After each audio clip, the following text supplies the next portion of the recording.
his performance are embedded in pop culture. Please join me and give me a warm welcome to the one and only, the legendary Dr. Peter Weller.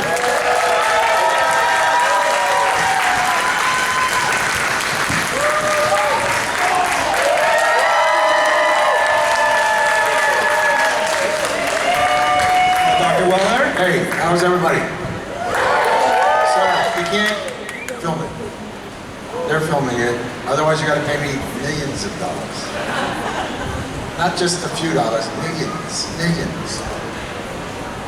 Okay, take a snapshot. Look, you're filming this back there, right? Hello? You can talk if you want. It's streaming live right now, so people will be able to see it on so we're just going to do questions. Who's got the microphone to ask these people questions? They brought us questions, actually, Dr. Weller. Really? Yeah, there's a lot of questions. But somebody might sit down. You want to no, I don't sit down, and I don't get interviewed. I just ask who wants the questions. No, let's go. Did they ask these questions, or did you ask these questions? Okay, I gotta wait for this, man. I love the Spider-Man face. Not Spider-Man? Who is it? Who is it? Spider-Man's best friend. I know, my 12-year-old knows this stuff. Well, Dr. Well, here's a question for you. Yeah. How long did it take to put on the RoboCop? Listen, here's the deal. I'm not going to answer RoboCop questions. I'm going to give you this. It's 55 pounds. It took 90 minutes to get into it. It took 6.5 hours to do the face at the end. Yes, it was hot as 105 degrees in Dallas, Texas. That's the end of that. Got it? Ask me something else. I have a question, to be honest. San Antonio, you're very familiar with. Can you talk about, coming here, coming to high school here in San Antonio, and your love for San Antonio? I love San Antonio, and I love the friends that I made in San Antonio, but it took me a while to get used to San Antonio, because I'm an Army brat. And so I was stationed at all these amazing places, I went to these high-end military high schools, and then I come to San Antonio, and they dumped me into, at that time, the second richest per capita high school in the United States after Birmingham, Michigan. There's all those almost moneyed up, forget Beverly Hills. I went to school with guys who Goldfinger came out and somebody let his kid drive an Aston Martin DB5 to high school. This is Alamo Heights. Who's from here? Are you just taking photographs? Put that camera down, bro.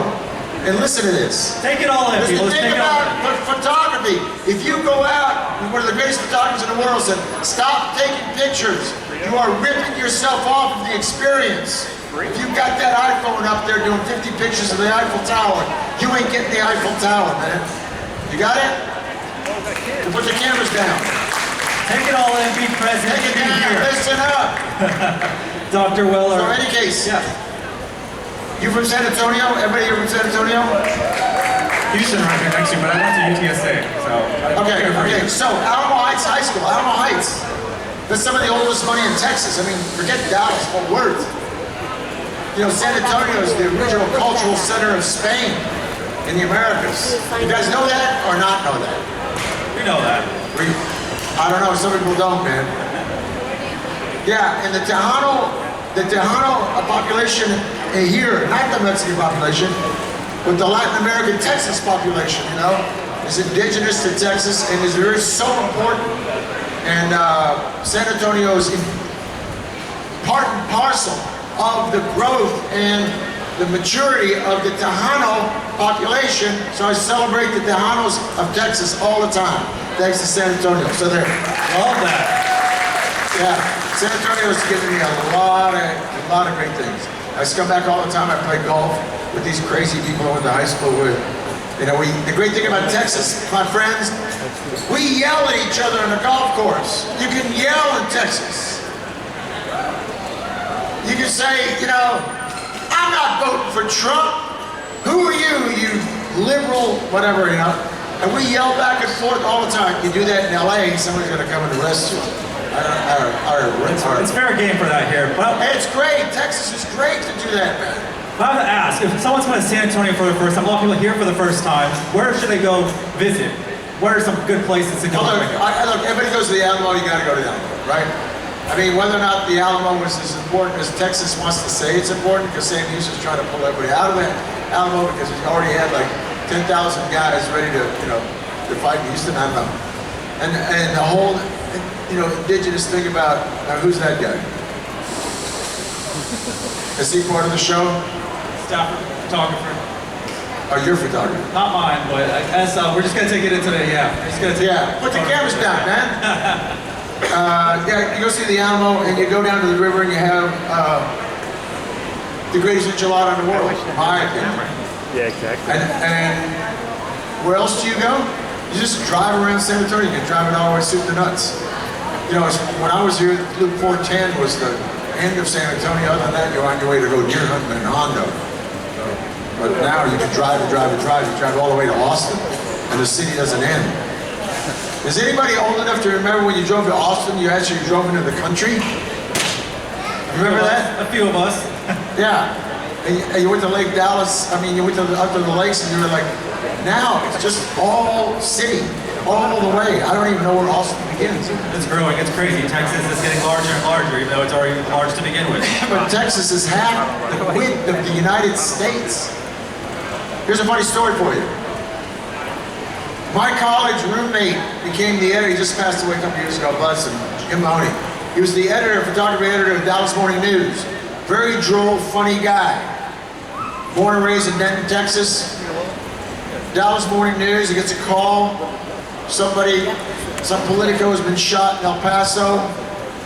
Hearst newspapers from LA calls him up and says, send a photographer to El Paso to cover this thing. And my friend Jim Mahoney goes, why? And LA says, Los Angeles says, because you're in Texas. He goes, yeah, but you're 150 miles closer. And the guy in LA, I said, you're kidding me? He didn't know that? He says, what?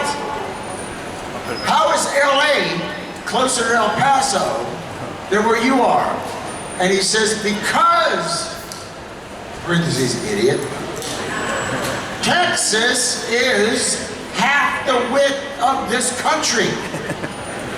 And then he has to explain to me, he says, how do you explain that? He says, if you start in El Paso and drive to Beaumont, it will take you the better part, almost 2 days to drive it. And this guy was like nonplussed. And so it's interesting to always inform my friends who ain't ever been to Texas what the power of Texas is, not just artistically, but what it is geographically in this country. And by the way, only state in the Union to become a state by treaty, not attrition.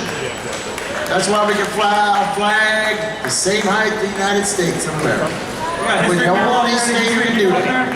I'm actually a poli-sci major in history myself. Listen, man, you walk into the capital of Texas, on your left, every other state, go to any other state capital. You see the Declaration of the United States Independence. What do you see in Texas on your left? From 1836. The Declaration of the Republic of Texas on your left, and then capital, man. So it's something to be proud of. It is. All the people on the East Coast that say, oh, it took them like 30 minutes to get to the next state over. I know. It takes us forever to get out of our state. Yeah. I'm kind of jealous. Yeah, we go to 5 states and we're still stuck in ours. Why don't you come in? The great Ann Richards, man, we were on this great thing with the Reardon Pepsi Foundation, putting in some computers in all the schools.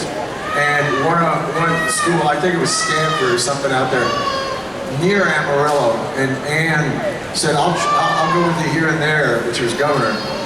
She says, I ain't going to Amarillo, sorry. I'm taking 2 days out of my life to go to Amarillo. Love Amarillo, but I got stuff to do.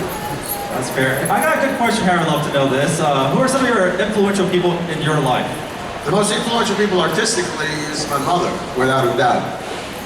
There's a saying in Naples, Italy, no matter what you may think of your father or not think of your father, no matter what you may think of your mother or not think of your mother, some people don't get along with their parents, some people do. But you gotta remember this, the child is the father to the man, so no matter what the garbage is that you haul out of your family, it's up to the kid to make peace with the parent, not the parent to make peace with the kid.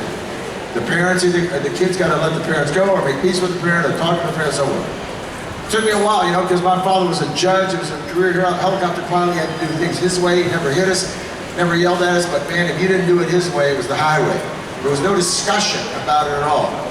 So you know, later on, I go, okay, what my dad did give me is a sense of discipline to get up in the morning and get to work and get a job done. And you know, he was not the most loving of people, but my mother was. My mother was artistic, huggy, go out, say hello person. And so artistically, I think, culturally, I think it was my mother who was the most important thing. There's a saying in Naples, "C'è la vita durante la mamma e dopo la mamma allora." And for you who don't speak Italian, this is what it means. It doesn't mean say jack about a dad. There is life during your mother's life, and then there's your life after your mother goes. Allora, and that's the way it's supposed to be. Got it? Anybody had a mother pass? Yeah. Okay, your life shifts. Your life changes.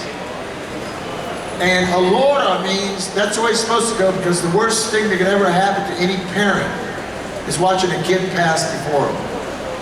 So, you know, I'm a hellion man, and I was getting thrown out of San Antonio Junior College. I go to Cook County Junior College to get my grades up to go to North Texas, otherwise I'm going to be shipped off to Vietnam. First guy I got is an economics guy. I used to run the security at the United States Capitol, and he said, at West Texas, total hick, smart guy, says, okay, y'all are in here because you think you've had bad grades and your parents are worried about you bringing your grades up. That's not what your parents are worried about. I'm 19 years old, you know, and a real nut. Your parents only got one worry: how to keep you from being dead. And I'm thinking, my parents aren't thinking that. My parents are thinking about my grades. What is this guy talking about? Then you grow up a little bit, and you have a kid, and you say, that is God's truth, man. That is the only prayer a parent has. Let my kid outlive me.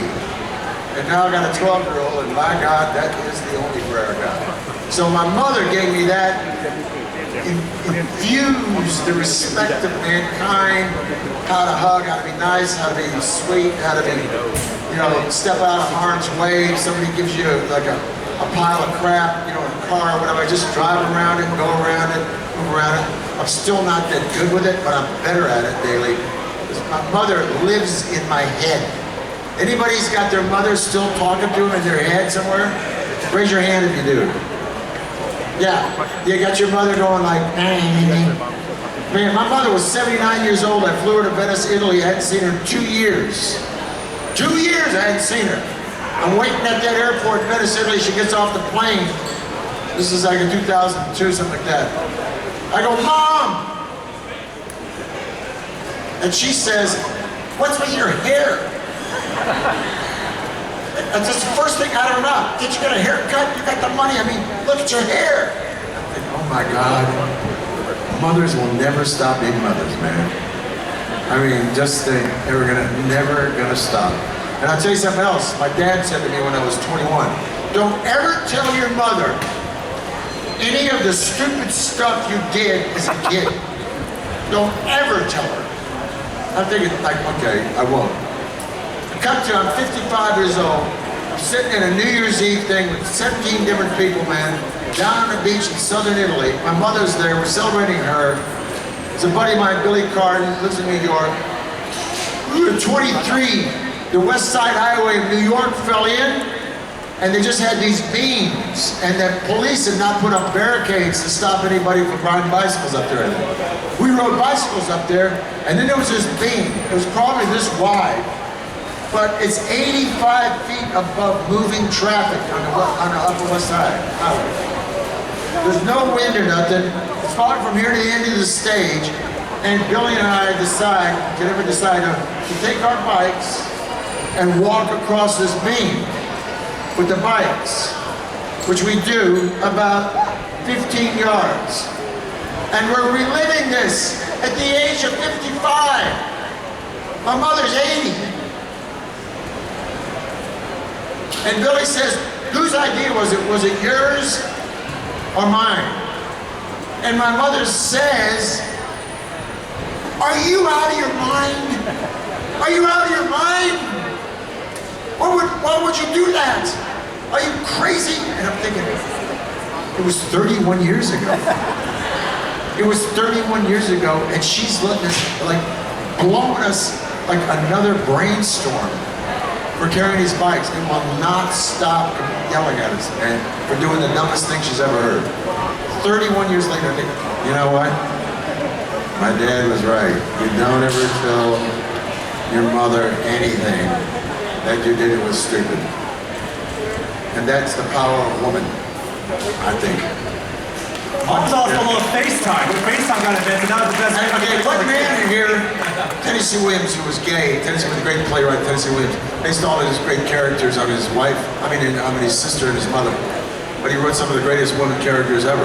And he's got one line in a play called Orpheus Ascending, made into a movie with Marlon Brando, called The Fugitive Kind, and he says this: a woman can burn a man down. A man can't burn a woman down. Anybody understand that? Anybody over the age of 30 understand that? Yeah, I see all the heads nodding, right? Yeah, you ask an 18-year-old, 19-year-old that they'll get that. I had to ask my English teacher in North Texas. I said, does that, Mr. Chambers, I said, does that mean heartbreak? And Mr. Chambers was like 50. He said, no, Peter, that is not heartbreak. That is all the way back to the Greeks. Power of the earth, power of the woman, power of receptive energy can burn a man down. Got it? I see all the women going, yeah. Does any guy understand that here, man? Any guy want to cop to that? Or you still think you're more powerful than women? This guy's looking at me like, is he out of his mind? But he's hung out with his wife, so I can tell. I can tell he's a weakling like every other guy in the world. You know, listen to guys, when you cop to it, look, who runs the house, man? Come on. You know, I took all my San Antonio buddies. I celebrated my anniversary last night. Like 15 of my buddies, yeah. It's my birthday tomorrow. I got married on my birthday, so I wouldn't forget the anniversary. 15 of my high school buddies from Alamo Heights came.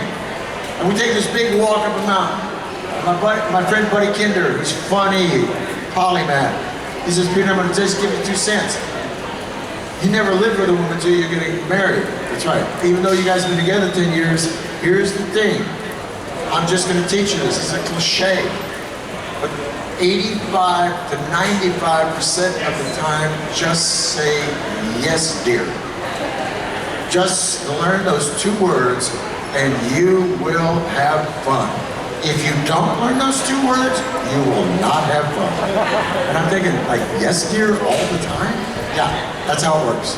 Any man want to fight that one? Any married guy want to fight that? No, here's a guy going, no, of course not. Anyway, that's my feminist rant for the day. Well, Dr. Will, I want to end on this note because we're... Don't end. Don't end. Keep going. Keep going. Talk about some of your most notable teachers as you were a child growing up, and who stood out to you the most, and who was the most influential for you? Look, you know, there's teachers I can't remember. I remember Caroline, and my buddy Dick Wade, who still lives in San Antonio. We were in Heidelberg, Germany together. She was great. High school teachers were great. There's a couple of names I can't remember. The college teachers, gosh, Professor Carl Marder was great. Leon Breeden, the jazz teacher, was great. But basically, when I got to study, Uta Hagen, my mentor in method acting, Elia Kazan, acting studio.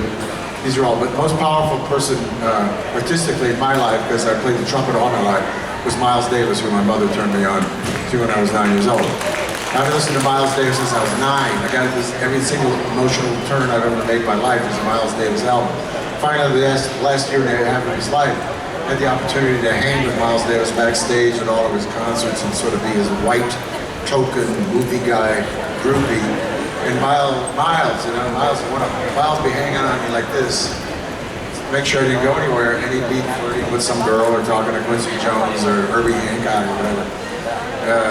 And I'd say, Miles, I gotta go. He says, no, you know, Peter, you're not going. You're coming with me over here. And then he walked me over. And then I listened to another conversation. And you know what? I told my mother, I said, you know, I had to spend 2 hours with this guy backstage. My mother, you know, spent her youth in New York, and she was, like I said, loud. And she would say, so what? Hang with him. Who gets to hang with Miles Davis? I turned you on when you were 9. I said, oh, yeah, but I didn't like him. When I was 9, I got to like him when I was 11. She says, you liked him, you just didn't know. So hang with him, and so I did. That was the last guy out of his last gig at the Hollywood Bowl, out of his dressing room, walked into his limo, kissed him on both cheeks. I didn't know he was sick, and 18 days later he was dead. And he was great, man. We both owned the same year of, this is before you have a kid. When I had a kid and had some loot, you know, when you get a kid, your loot is not the loot you have before you have a kid. You understand? So I had a Ferrari, he had a Ferrari the same year. And he said, you go to New York? I said, yeah. He says, drive my Ferrari for me when you're in New York. I said, Miles, I ain't gonna have time. And he looked at me like I was the biggest idiot in the world and said, Peter, make time. God, I know it was gone. Last 2 prophetic words said to me by Miles Davis. And by the way, he was a great painter, painted like Kandinsky. And bequeathed me his self-portrait that's on my office wall. His glasses I did. One more question, 2 more questions. Any more questions? So, can you talk about... Who's got a question here real quick? Someone got a question? Raise your hand if you got a question. All right, throw up your hand. What is it? Loud and clear. Buckaroo Banzai. What about it? No, I ain't gonna rap on it. You gotta have a question, man. What? Question? Yeah.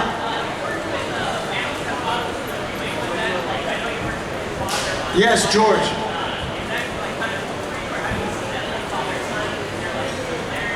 Yeah, very similar. You know, George Cosmatos directed me 2 movies, Leviathan and Of Unknown Origin. Panos is a gifted young man. Guillermo del Toro put all that together. I haven't seen it. See Cabinet of Curiosities on Netflix. These mini movies. And Panos was an inspiring guy to work with. Reminded me of his dad a lot. Thank you for that question. His dad, yeah. That's a voiceover thing. You stand in a room and you make a voice and it's like, it's boring as hell. Well, we're happy that you came back to do the voice. Yeah, yeah. And they pay you a fat paycheck. Who else? Yeah. I love doing, you know, if we paid the rent, I would do Engineering Empire the rest of my life.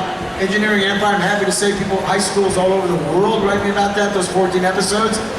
I wish they'd have kept it, but you know, the History Channel's more interested in ice breaking and fishing. What? Thank you, thank you. Yeah. More questions? Yeah, let's go. Anybody else? Yes. What? I was the only guy on that cast other than Charlie and a couple of guys who ride. But I was having a kid, my kid was little at the time. Harley was always one. Listen, I only acted in Sons of Anarchy because I directed it for 5 seasons. You guys have never looked at the director, do you? No. I directed 2 or 3 every season. And Harley loaned me a fat Bob, and I'd ride it around at lunch, but my mother was at 40 and slip. My wife never knew. And I was riding one day with David LaBravo, who's, you know, H.A. original, man. You know what H.A. means, people? Hell's Angels? Yes. From Oakland, I was riding, and I came back in, there was my wife standing there with the kid, and I rode up, and I took off the helmet, and I go, hi! She doesn't know I'm riding. I've ridden ever since college. I rode Sportsters in college, right? They kicked that damn thing down. That compression stroke could throw you over the handlebars. You're lucky you didn't land on the splits, man. And so I said, hi, she says, does the word orphan mean anything to you? Yeah, and I never got on again. Yeah. Anybody else? One last. One more right here. You had a question.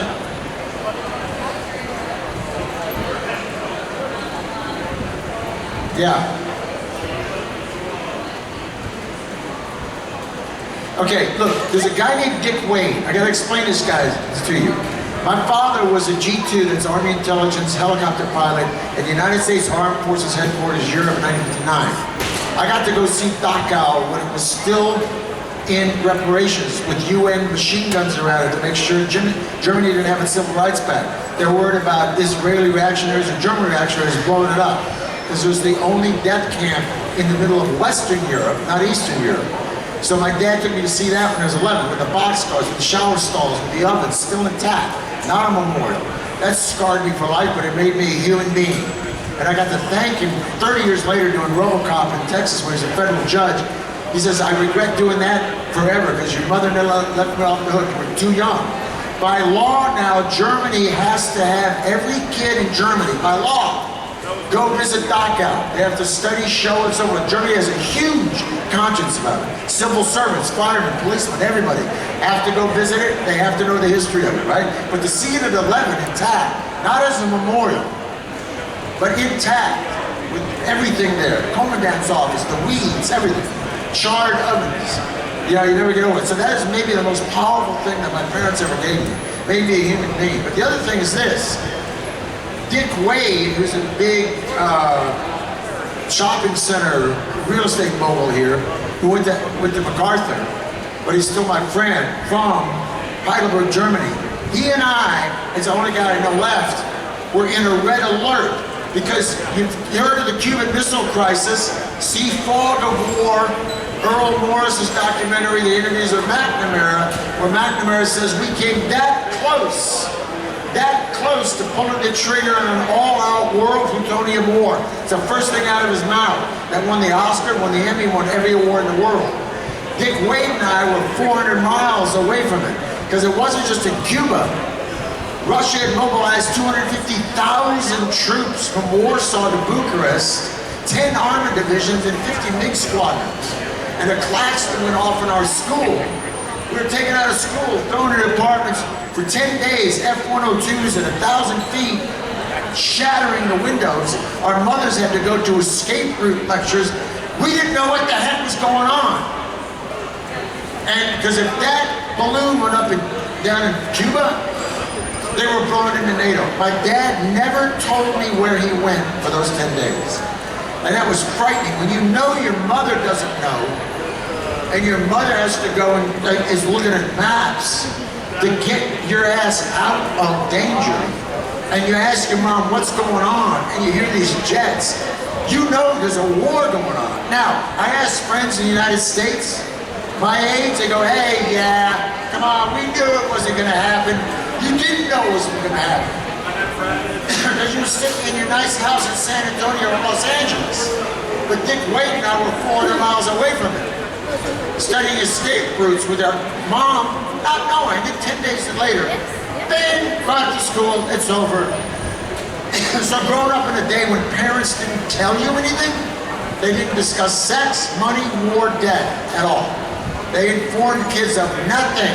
I grew up in that age. Hey, we go back to school, we're all looking at each other going, what was that? And every kid's going, don't know. Dad won't tell me. My dad won't tell me. Frightening. I mean, absolutely frightening. Living in Heidelberg in those days, those two events made me more of a human being, compassionate human being, by the way. Definitely a Putin hater. That guy's gotta go, man. That guy is like, I mean, the only thing that heals any of this stuff in Gaza is some sense of compassion, man. And that guy's got none. And once in a while, as the I Ching says, the Tao, ancient philosophies say, Christianity, Judaism, all of it, Buddhism, all of it, says absolutely 99.9% of most stuff can be served with grace. But there's that 1% that can't. You know, Osama bin Laden is not going to come to the table. You know, and if Putin don't come to the table, I don't know what's going to go down there, man. Because he don't want to. I think he wants to be Nicholas the Tsar or whatever, I don't know. But scary time, but a great time. Okay. That was the last question. Yeah, that was a great one. Real insights from Dr. Peter Weller. Amazing. And you thought you were going to hear about cookies? I learned a lot today. Let's hear it again for Dr. Weller. I'm going to leave you with this. I'm going to leave you with this. When you guys go get autographs, this is your art history lesson, which anybody's got my autograph already. When you go see the Mona Lisa, do you see Leonardo da Vinci's autograph by the head of the Mona Lisa? See Michelangelo writing Michelangelo on the head of the David? No. Do not ask any movie guy to write your name by the face of the thing. It's just confusing. It muddies it up. It's ugly. People go, oh, is that writing? Is that RoboCop? Is that, Deadpool? Who is that? Write it at the bottom so people can go, wow, poster, face, oh, wow, that's the guy who wrote it. Got it? That's your art lesson for today. Thank you, Dr. Waller.